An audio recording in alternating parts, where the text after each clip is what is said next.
कीरा अपने लिए नए पत्तों की ड्रेस बना रही थी। वो जंगल से नए पत्ते चुनकर लाई थी। कीरा की सास विमला ने उससे कहा, कीरा बहू, कब तक तू पत्तों वाली ड्रेस पहनती रहेगी? गली मोहल्ले वाले मेरा मजाक उड़ाते हैं। मैं बाजार से तेरे लिए ढंग के कपड़े ले आती हूँ। कम से कम बाहर नौकरी पर जाने के लिए तेरे पास अच्छे कपड़े होने चाहिए ना। नहीं माँ जी, इन पत्तों वाली ड्रेस से हमारे आदिवासी संस्कार झलकते हैं। ये हमारी पुरानी परंपरा है जो सदियों से चली आ रही है। मुझे नौकरी करने के लिए कहीं बाहर जाने की जरूरत नहीं है। मैं घर बैठकर पैसे कमा सकती हूँ। तू घर बैठकर पैसे कैसे कमा लेगी? तू तो पढ़ी लिखी भी नहीं है। तुझे कहीं बाहर जाकर दूसरों के घरों में झाड़ू पोछे का काम करना होगा। तभी कीरा का पति पंकज वहाँ आता है और विमला से कहता है, अरे माँ, कीरा बहुत अच्छे कपड़े सिलती है। ये लड़के और लड़कियों दोनों के लिए कपड़े बना सकती है। मेरे लिए भी कीरा ने ही कपड़े सिले थे जब मेरा जंगल में एक्सीडेंट हुआ था। दरअसल पंकज एक इंजीनियर था। अपने दोस्तों के साथ छुट्टियां बिताने वो कुछ दिन के लिए जंगल की सैर पर गया था। वहाँ पंकज का एक्सीडेंट हो गया। वो पहाड़ों से गिरता हुआ आदिवासी बस्ती में आकर रुका था और अपने दोस्तों से बिछड़ गया था। तब कीरा के पिता जालो उसे उठाकर अपने घर ले आए। तब कीरा ने पंकज की बहुत सेवा की और उसे आदिवासी दवाइयों से ठीक कर दिया। हादसे में पंकज के कपड़े बुरी तरह से फट गए थे। कीरा ने पंकज के लिए सिलाई मशीन पर नए कपड़े सिले थे। उसके बाद पंकज ने वही कीरा से शादी कर दी थी। उसके बाद पंकज और कीरा दोनों शहर आ गए। कुछ दिनों के बाद पंकज की नौकरी छूट गई, जिसके बाद उनके घर के हालात खराब होने लगे। ऐसे में कीरा और विमला दोनों मिलकर कम पैसों में भी घर का खर्च अच्छे से चला रहे थे। लेकिन अब जमा पैसे खर्च हो गए थे। विमला को इस बात की चिंता सता रही थी कि अब घर का खर्च कैसे चलेगा। मेरे घर में सिलाई मशीन रखी हुई है, मैं अपने पिताजी से कहकर वो सिलाई मशीन यहाँ मंगवा लूंगी। और कपड़े, मेरे पास कुछ पैसे हैं जो मैंने बचा कर रखे हैं। उन पैसों से हम कपड़े खरीद कर ले आएंगे। ठीक है कीरा बहू, तू जल्दी ही ये काम शुरू कर दे। कीरा ने फोन करके अपने पिता से सिलाई मशीन शहर मंगवा ली। उसने जमा पैसों से पंकज को बाजार भेजकर कुछ सस्ते कपड़े मंगवाए। ये तो बहुत सस्ते कपड़े हैं कीरा बहू। माँ जी, एक बार इन कपड़ों को सिल जाने दीजिए, फिर यही कपड़े आपको महंगे लगने लगेंगे। कीरा ने उन सस्ते कपड़ों से लड़कियों के लिए बहुत सुंदर सुंदर ड्रेस सिलकर तैयार कर दी। अरे वाह कीरा बहू, ये कपड़े तो वाकई में बहुत महंगे लग रहे हैं। एक एक ड्रेस की कीमत 1000 रुपए से कम नहीं लग रही। तेरे हाथों में जादू है, जादू। माँ जी, अब मैं इन कपड़ों को बाजार में बेचूंगी। हाँ हाँ, बेच देना, लेकिन पहले अपने लिए तो कपड़े सिल ले। बाजार क्या पहन कर जाएगी? नहीं माँ जी, मुझे मेरे लिए कपड़े सिलने की जरूरत नहीं है। मैं तो अपने पत्तों वाली ड्रेस में ही बाजार जाऊंगी। हे भगवान, यही देखना बाकी रह गया था कि मेरी बहू पत्ते पहनकर बाजार में जाए। लोग क्या कहेंगे? अरे माँ, कीरा ठीक ही तो कह रही है। कीरा जब पत्ते पहनकर बाजार जाएगी तो लोग इसकी तरफ ज्यादा आकर्षित होंगे और इसके कपड़े खरीदने के लिए इसके पास आएंगे। तभी तो कीरा के सिले हुए कपड़े बाजार में ज्यादा बिकेंगे। शायद तू ठीक कह रहा है। दूसरे दिन कीरा अपने पत्तों वाली ड्रेस में बाजार जाती है और फुटपाथ के किनारे बैठकर अपने सिले हुए कपड़े बेचने लगती है। आओ आओ, सेल लगी है, सेल। 2000 के कपड़े 1000 में, 50% डिस्काउंट। कीरा की आवाजें सुनकर आने जाने वाले राहगीर उसकी तरफ देखने लगे। शहर में किसी ने पत्ते वाली ड्रेस पहने हुए आदिवासी को नहीं देखा था। कीरा को देखने के लिए उसके आसपास लोगों की भीड़ लग गई। लोगों ने जब देखा कि कीरा कपड़े बेच रही है तो लोग उसके कपड़े देखने लगे। ये ड्रेस तुमने सिली है? जी मेम साहब, इतनी सुंदर ड्रेस है। मेरी बिटिया पर ये ड्रेस बहुत अच्छी लगेगी और सस्ती भी है। ऐसा करो, ये ड्रेस पैक कर दो। कीरा उस औरत को ड्रेस पैक करके दे देती है। ये लो तुम्हारे 1000 रुपए। वाह, ये ड्रेस कितनी सुंदर है, कितना मॉडर्न लुक है। इसे पहनकर तो मैं मॉडल लगूंगी। ए पत्तों की ड्रेस वाली, ये ड्रेस मेरे लिए पैक कर दो और ये लो तुम्हारे 1000 रुपए। जी मैडम, ये लीजिए आपकी ड्रेस। धीरे धीरे करके कीरा की सारी ड्रेस बिक गए। कीरा के बिजनेस का पहला दिन काफी अच्छा रहा। वो खुशी खुशी पैसे लेकर घर आ गई। अरे कीरा बहू, तू खाली हाथ आई है? तेरी सारी ड्रेस कहाँ गई? वो सारी ड्रेस तो बिक गई। सारे बिक गए? हाँ माँ जी, ये लीजिए मेरी पहली कमाई, पूरे 10,000 रुपए हैं। अब कल मैं और ढेर सारी ड्रेस बनाऊंगी। दूसरे दिन कीरा लड़कों के लिए शर्ट और पैंट सिलती है और उन कपड़ों को लेकर बाजार जाती है। दूसरे दिन भी कीरा अपने पत्तों वाली ड्रेस में थी। उस दिन भी उसे देखने के लिए लोगों की भीड़ लग गई। अरे वाह, शर्ट और पैंट भी? आप ये सब भी सिलती हो? हाँ भाई साहब, मैं छोटे बच्चों के कपड़े भी सिलती हूँ। ठीक है, आप मेरे लिए ये शर्ट और पैंट पैक कर दो। मैं इन्हें मेरे पापा को दिखाऊंगा। मेरे पापा की कपड़ों की फैक्ट्री है। अगर उन्हें आपके सिले हुए कपड़े पसंद आ गए तो आपको उनकी फैक्ट्री में काम भी मिल जाएगा। ठीक है, ये लीजिए आपके कपड़े। ये रहे आपके 1000 रूपए और ये रहा मेरा कार्ड। आप कल सुबह मेरे नंबर पर फोन करना। उस दिन भी कीरा के सारे कपड़े फटाफट बिक गए। कीरा पैसे लेकर घर आ गई। उसने विमला और पंकज को सारी बात बताई। अरे वाह कीरा बहू, तुझे तो शहर के लोग पहचानने लगे हैं। अब तो तुझे एक गारमेंट फैक्ट्री में काम भी मिल जाएगा। जी माँ जी, ये सब आपके आशीर्वाद से हुआ है। कीरा बहू, अब तो अपने लिए कपड़े सिल ले। माँ जी, मेरे पत्तों वाली ड्रेस की वजह से लोग मुझे पहचानने लगे हैं। लोग इसी ड्रेस की वजह से मेरे पास आते हैं, फिर मेरे सिले हुए कपड़े खरीदते हैं। ठीक है कीरा बहू, जैसा तुझे ठीक लगे। दूसरे दिन कीरा ने उस लड़के को फोन किया। हाँ, मेरे पिताजी को आपकी सिली हुई ड्रेस बहुत पसंद आई है। आप मेरे पिताजी से मिलने उनके ऑफिस चले जाओ, मैं आपको वहीं मिलूंगा। कीरा उसी समय उसके ऑफिस जाती है। कीरा ने अपनी पत्तों वाली ड्रेस पहनी हुई थी। ऑफिस में लोग उसे ही देख रहे थे। तभी वो लड़का कीरा के पास आया। हाय, मेरा नाम मनोज है। ये मेरे पिताजी का ऑफिस है। चलो मैं तुम्हें अपने पिताजी से मिलवाता हूँ। मनोज कीरा को अपने पिताजी से मिलवा देता है। मनोज के पिताजी कीरा को अपनी कंपनी में ड्रेस डिजाइनर की जॉब दे देते हैं। कीरा अब ड्रेस डिजाइनर बन चुकी थी। वो रोज ऑफिस आती और खूब मन लगाकर काम करती। कीरा अब भी पत्तों वाली ड्रेस में ऑफिस आती थी। एक दिन ऑफिस में, कीरा, तुम्हारी पत्तों वाली ड्रेस हर किसी को तुम्हारी तरफ अट्रैक्ट करती है। क्यों ना तुम एक ऐसी ही कपड़ों की ड्रेस बनाओ जिसमें आर्टिफिशियल पत्ते लगे हों, शायद लोगों को पसंद आए। मैंने इस बारे में पहले क्यों नहीं सोचा? तुम्हारा आइडिया बहुत अच्छा है। मैं आज ही एक ऐसी ड्रेस बनाऊंगी। कीरा ने उसी दिन कपड़े की एक ड्रेस बनाई जिसमें आर्टिफिशियल पत्ते लगे हुए थे। कीरा की वो ड्रेस जब बाजार में आई तो उसे खरीदने के लिए लोग टूट पड़े। मुझे ये ड्रेस चाहिए, मुझे भी ये वाली ड्रेस चाहिए। मुझे अपनी बेटी के लिए यही वाली ड्रेस चाहिए। लेकिन ये ड्रेस तो एक ही पीस है, किसी एक को ही मिलेगी। मुझे चाहिए, मुझे चाहिए। मुझे दे दो।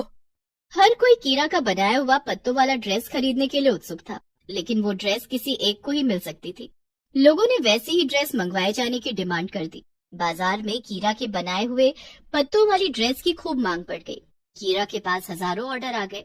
कीरा अब दिन रात मेहनत और खूब तरक्की करने लगी। तुम्हारी वजह से कंपनी को लाखों का प्रॉफिट हुआ है। कंपनी ने तुम्हारी सैलरी बढ़ाकर 50,000 कर दी है।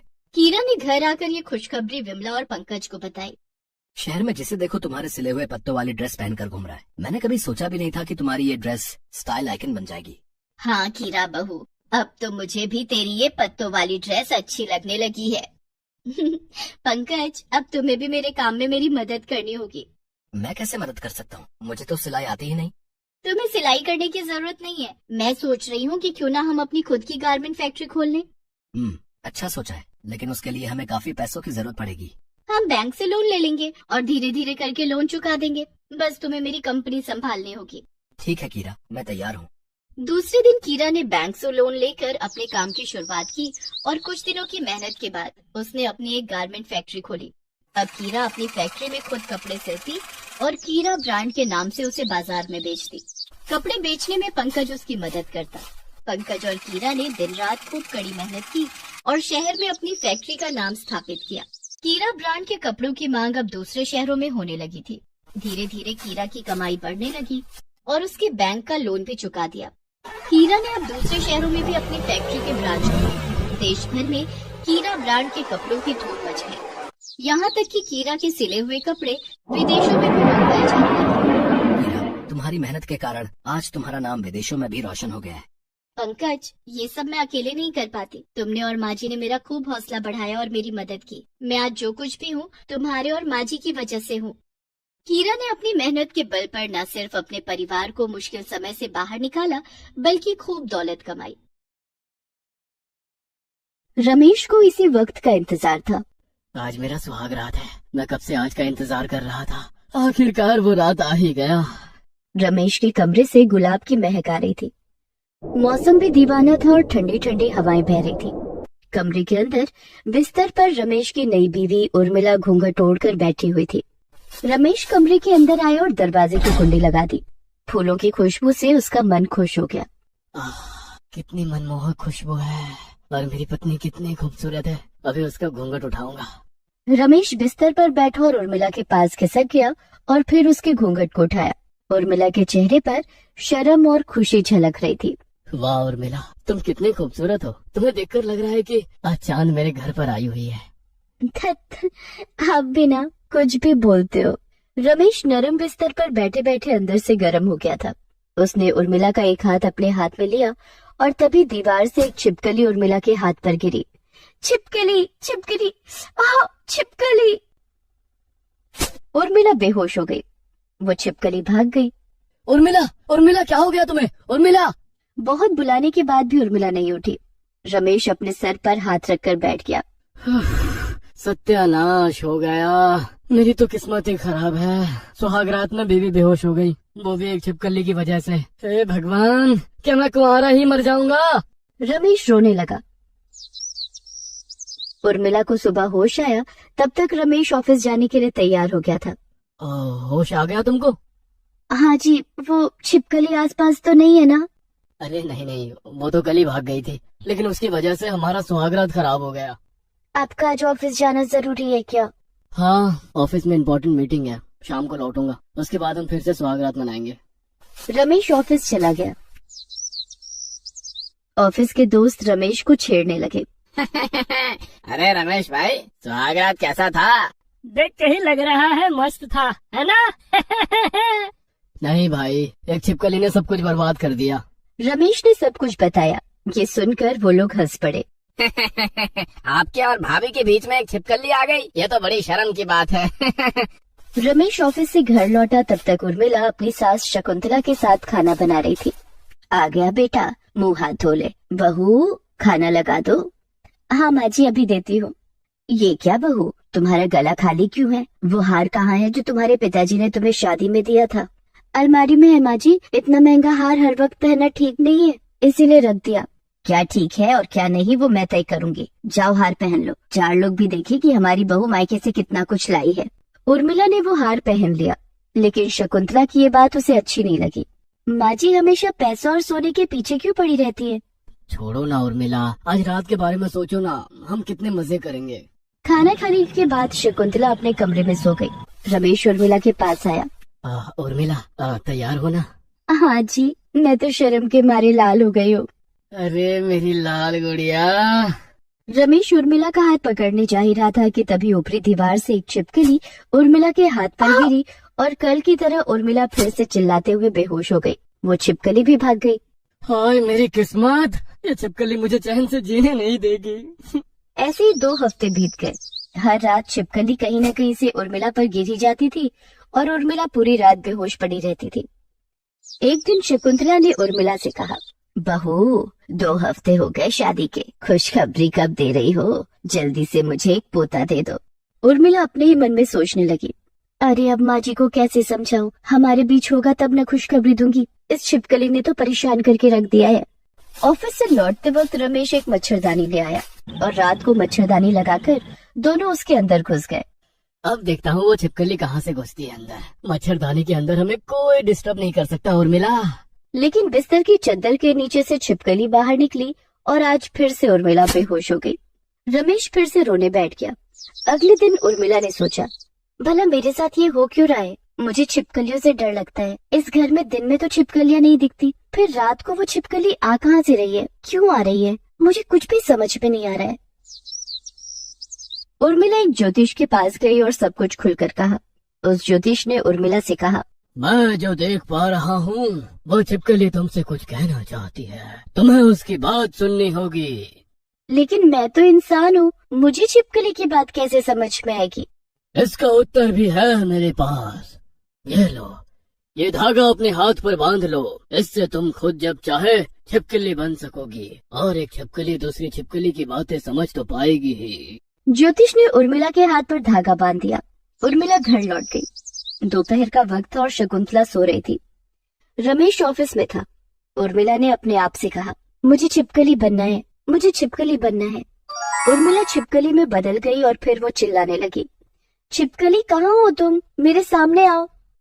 तभी वो छिपकली बिस्तर के नीचे से उर्मिला के सामने आई। तो तुम मेरी बात सुनने आ ही गई? हाँ, मुझे आना ही था, लेकिन तुम मेरे साथ ऐसा क्यों कर रही हो? क्योंकि मैं रमेश की पहली पत्नी हूँ। पहली पत्नी? लेकिन उन्होंने तो ऐसा कुछ नहीं कहा था। क्योंकि वो और उसकी माँ दोनों धोखेबाज हैं। मैं गरीब घर से थी। शकुंतला को सोने और पैसों का बहुत लालच है, लेकिन शादी के दिन मेरे पिताजी सब कुछ नहीं दे पाए, इसीलिए सुहागरात से पहले ही रमेश और शकुंतला ने मिलकर मुझे मार डाला और मैं छिपकली बनकर फिर से पैदा हुई। तुम्हारे घर वालों ने शकुंतला को दहेज में बहुत कुछ दिया है, इसीलिए उसने तुम्हें कुछ नहीं किया।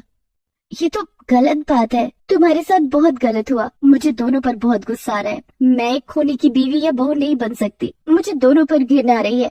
तो फिर मेरा साथ दो, मुझे दोनों से बदला लेना है, मुझे उन दोनों को घर से भगाना है। उर्मिला उस छिपकली के साथ मिल गई। रात को उर्मिला सुंदर सी साड़ी पहनकर बिस्तर पर बैठ गई। रमेश आया और बोला, क्या फायदा, फिर से वो छिपकली आ जाएगी। नहीं आएगी, मैंने उसे भगा दिया है। सच? ये तो बहुत खुशी की बात है। रमेश जैसे ही उर्मिला को जकड़ने गया, उर्मिला ने अपने मन में कहा, मुझे छिपकली बनना है, मुझे छिपकली बनना है। उर्मिला छिपकली में बदल गई और ये देखकर रमेश डर गया। तुम छिपकली हो? माँ, मुझे बचाओ। शकुंतला वहाँ आ गई और तभी वो छिपकली भी वहाँ आ गई और दोनों छिपकलियां मिलकर रमेश और शकुंतला को दौड़ाने लगी। वो दोनों घर से भाग गए। बाप रे, मैं उस घर में नहीं जाने वाली हूँ। नहीं, मैं भागो माँ, भागो। दोनों हमेशा के लिए भाग गए और उस घर में उर्मिला और उसकी छिपकली सहेली हमेशा के लिए खुशी खुशी रहने लगी।